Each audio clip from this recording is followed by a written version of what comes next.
So Cracker Barrel faces shocking backlash, another one that they did not see coming. Okay, as the company still struggles to recover from the major rebrand disaster.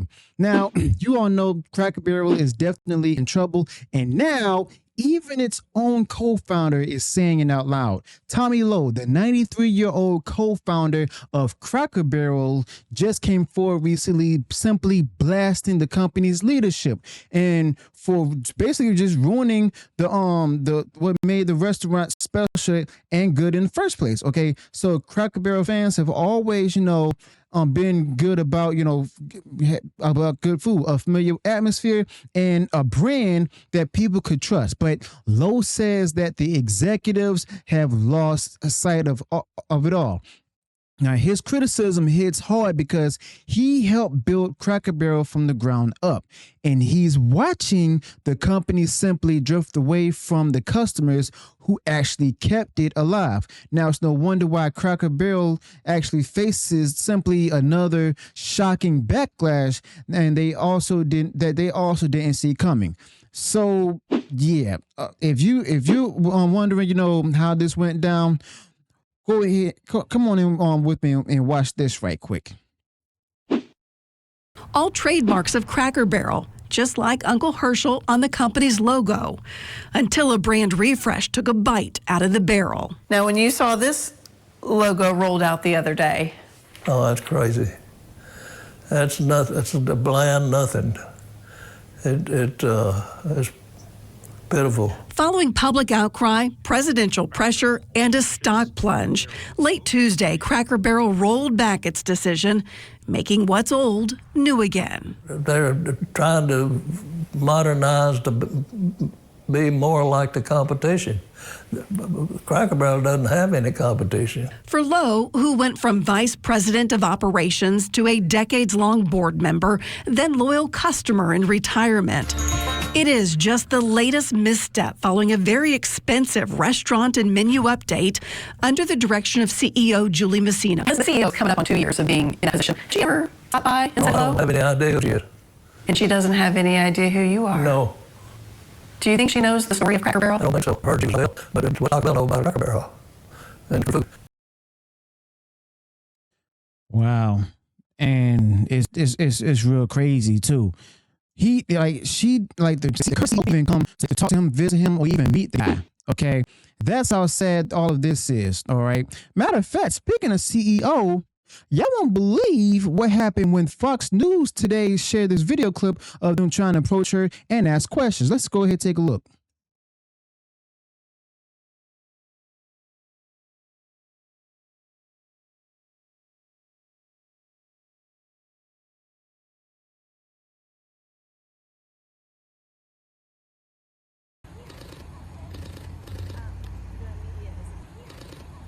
Why is Cracker Barrel changing its logo back? Of course. She doesn't want to be asked any questions. But, I mean, Cracker Barrel's plans? Who would want to be asked questions after nearly destroying the company and stuff?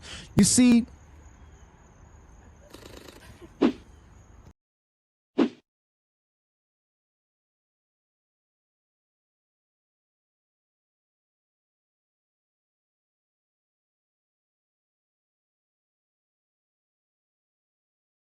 basically, here from Mr. Lowe himself, the basic complaint is simple. The new look doesn't carry the soul. It strips out the warmth and swaps it with something generic. Now, the co-founder actually questioned, whether the current leadership even knows the story behind the brand itself. Now, he did point it to the CEO's background and asked what a fast food resume knows about, a country dining institution. You see, that wasn't a personal attack at all. You see, it was a fair question about being fit. A different business model brings different instincts.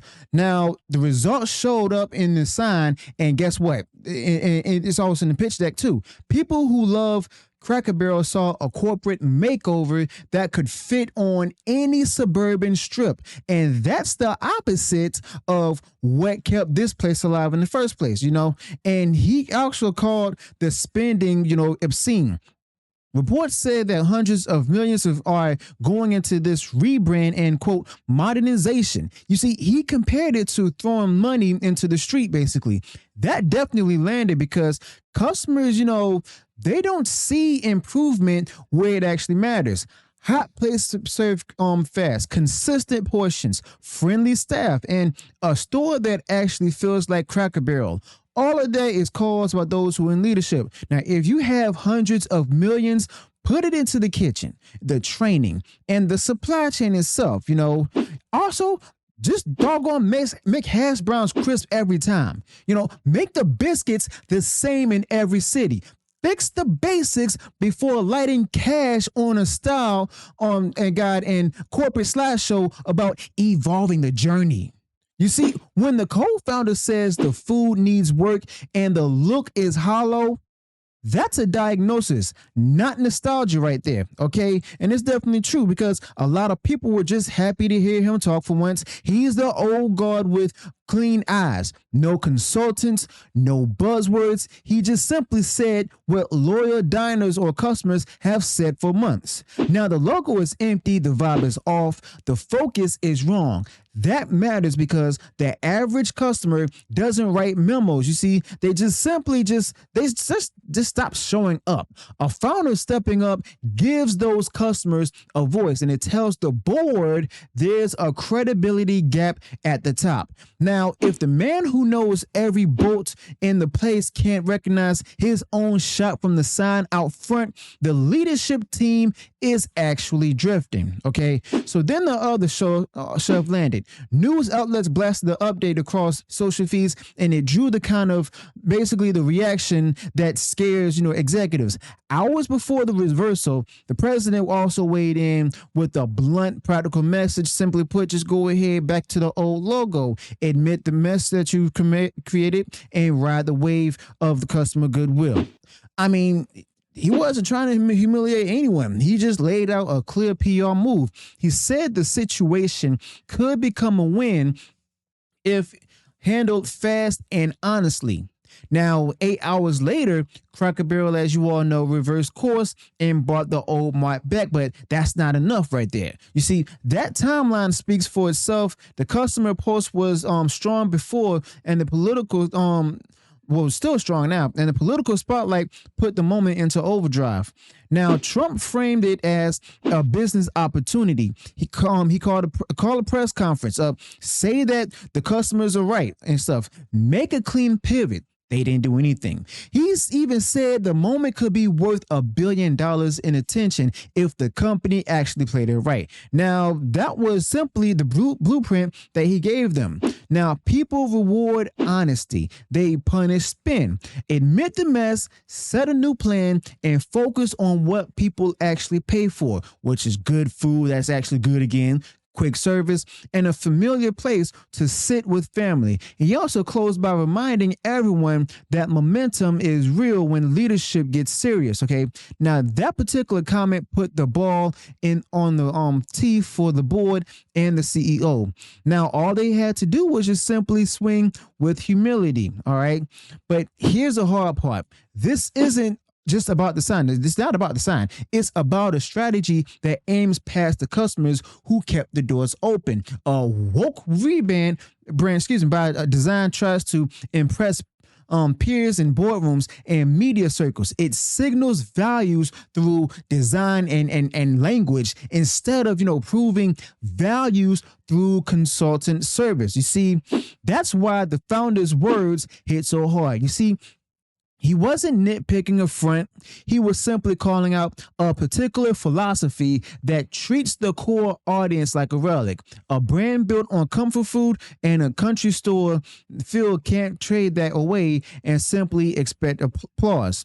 You see, people actually came for that particular identity. They stayed because it felt steady, and that's why confidence in leadership remains low even after the logo reversal.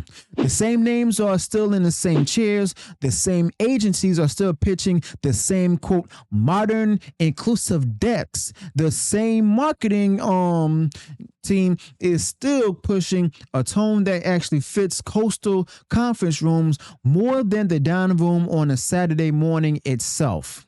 You see, the co-founder's comments simply just expose a big gap between executive taste and customer performance. Now, without a change in mindset, the logo switch is a patch, not a fix.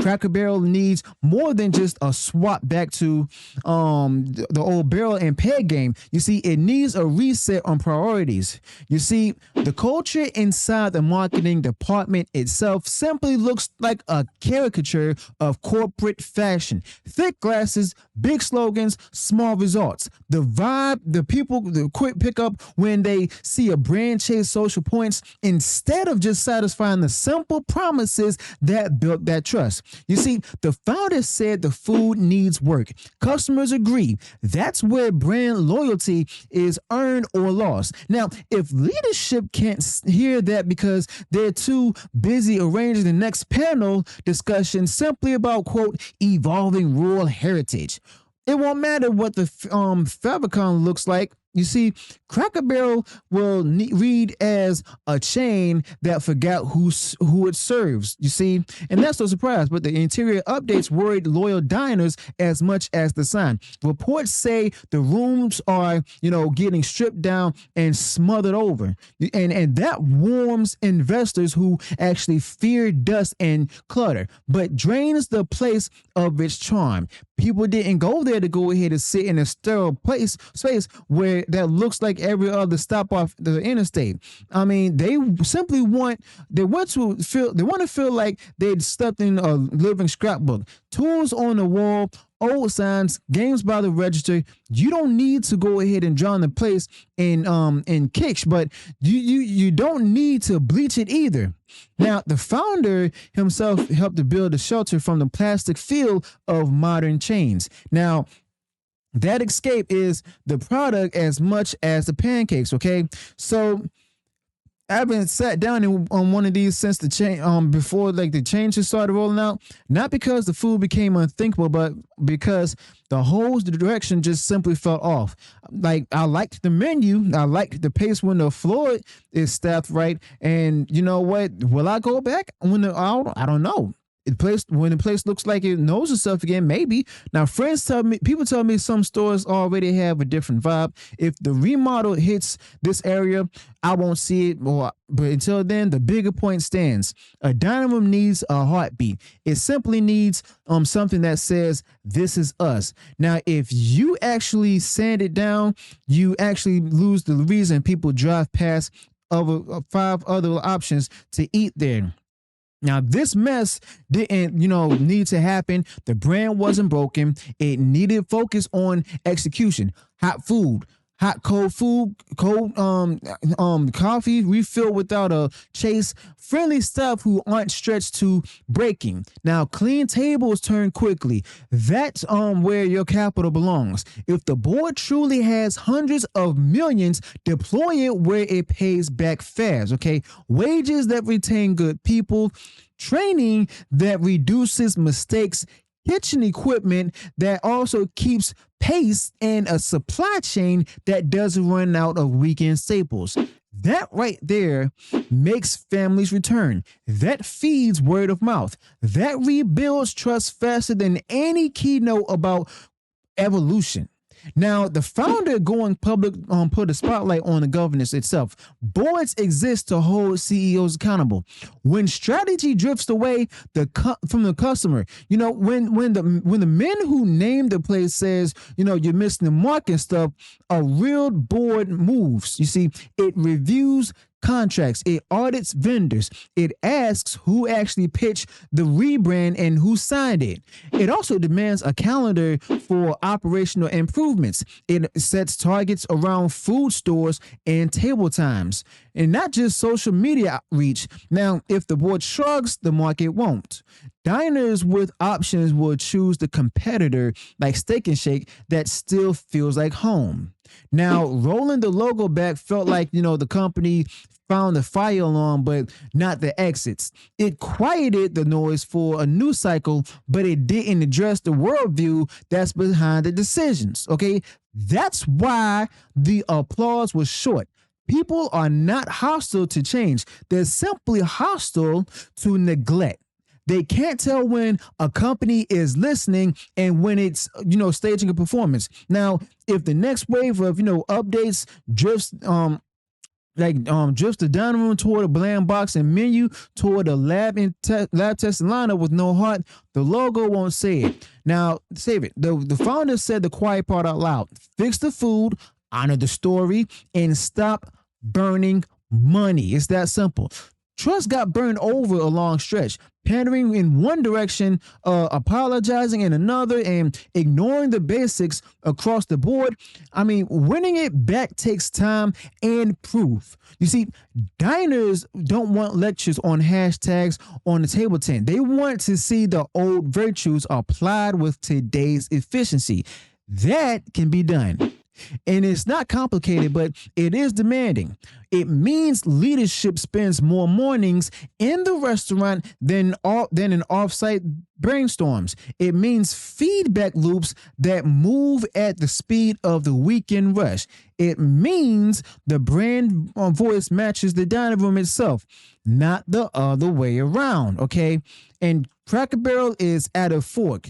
One path actually returns to roots with smarter operations and a cleaner kitchen line. You see, the other path keeps chasing applause from the people, the elites who never plan to eat there anyway. Now, identity isn't a museum piece, but simply put, it's a boundary. You don't cross it for clout. You guard it so families know exactly what they'll get when they pull off the highway. I mean, that's how you keep the regulars and welcome in the next generation at the same time. Okay, so it's not a debate, but the founder's warning reads like a tough love. He isn't begging for the past. He's telling the current team to respect what works and invest where it counts. Now, if the CEO and the marketing leads can't do that, the board needs to find people who can. The dining room can be refreshed without being erased, okay? The menu can evolve without losing the comfort that built the brand. The sign can shine without shouting a focus group slogan. Stability sells, consistency sells, a company that knows itself sells, okay? Now, with Cracker Barrel still has value because, the idea is still strong, okay? A place that actually, serves country food with dependable portions and a warm room will never be out of style. Now, families want that on road trips and weeknights. Travelers want a steady stop that doesn't even surprise them in bad ways. That's why the founder's voice matters. You see, he defended an idea that still pays the bills when leaders don't get in its way. You see, the lesson isn't complicated. Honor the core, invest in execution, and simply keep the brand in voice and plain and honest. But here's where I landed with this. The logo reversal, it was a step, but doesn't change, the problem itself or doesn't bring the people back. As long as the same leadership team or the CEO treats the brand like a social project, trust stays low. If they prove they heard the founder and the customers by actually shifting from consultants to kitchens, the response will be instant. Now, people want to come back to the Cracker Barrel they recognize when the CEO is gone. They don't need perfection. They need respect for the basics. That's the whole game. Respect the basics and the brand takes care of itself. All right. Now, Cracker Barrel can win this year if it just flips the priorities and fire the CEO and also give food, service, room, then marketing in that order. Get the plates right, then polish the glass. Make the feel match the promise. Bring the old warmth forward with cleaner operations and stronger training, not with the time capsule gimmick, okay? Now, if the board wants proof, start with 5 stores and publish the results. table turns, guest scores, repeat visits. That's the kind of modernization that diners notice. You see, it shows humility. It shows leadership. It shows a company that remembers who it is. All right. Now, quite frankly, Cracker Barrel didn't earn loyalty with trend chasing. Okay. It earned loyalty by being itself. The founder reminded everyone what itself means. Country food done right. A room that feels like family. A brand voice that doesn't talk down to the people who pay the check. Okay. That is not old fashioned. That's durable. You see, if the CEO embraces that and backs it with real spending in the right places, well, the turnaround will write itself. Now, if not, the sign out front won't matter. Now, people will keep driving. Respect to Tommy Lowe for this, for saying the quiet out loud, but the ball is on the company side of the table right now. So yeah, let me know your thoughts about this in the comments below. If you enjoyed what was shared in the video, go ahead and smash the like button, share the video before I watch